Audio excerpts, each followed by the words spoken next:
గత వారం నుండి అధ్యక్ష సోషల్ మీడియా కానీ అంతటా ట్రోల్ చేస్తుండే అధ్యక్ష.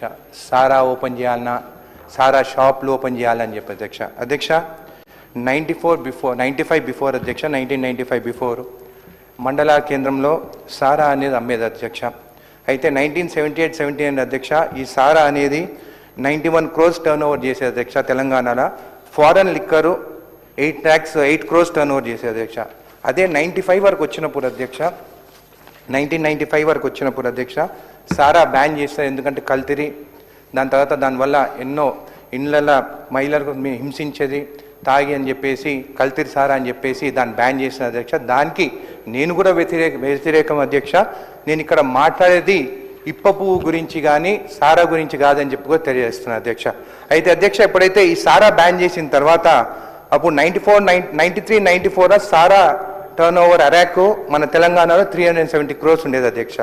అయితే ప్రొహిబిషన్ వచ్చిన తర్వాత 97-98 అరాక్ స్టాప్ చేసి ఇండియన్ ఫారెన్ లిక్కర్ స్పిరిట్స్ అధ్యక్ష 729 కోట్ల టర్న్ ఓవర్ చేసినది. అంటే సారా బంద్ చేస్తే తావుడు బంద్ చేయలేదు, కానీ అది మళ్ళీ ఇండియన్ లిక్కర్ తావుడు స్టార్ట్ చేసి 729 crores టర్న్ ఓవర్ చేసిన అధ్యక్ష. నేను సారాకి వ్యతిరేకం అధ్యక్ష, ఈ కల్తీరి సారాకి వ్యతిరేకం అధ్యక్ష. ఈరోజు నేను మాట్లాడేది మన రాష్ట్రంలో మన అడవులో పెరిగే ఇప్ప చెట్టు గురించి మాట్లాడుతున్నాను అధ్యక్ష.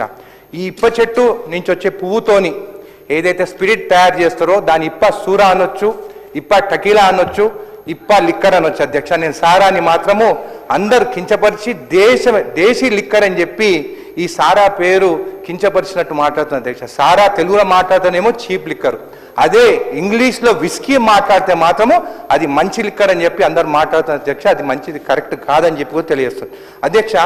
ప్రపంచంలో చూస్తే మెక్సికోలో వాళ్ళకు ఒక ప్రోడక్ట్ ఉన్నది, జపాన్లో వాళ్ళకు ఒక ప్రోడక్ట్ ఉన్నది, ఫ్రాన్స్లో వాళ్ళకు ఒక ప్రోడక్ట్ ఉన్నది, స్కాట్లాండ్లో ఉన్నది, చైనాలో ఉన్నది.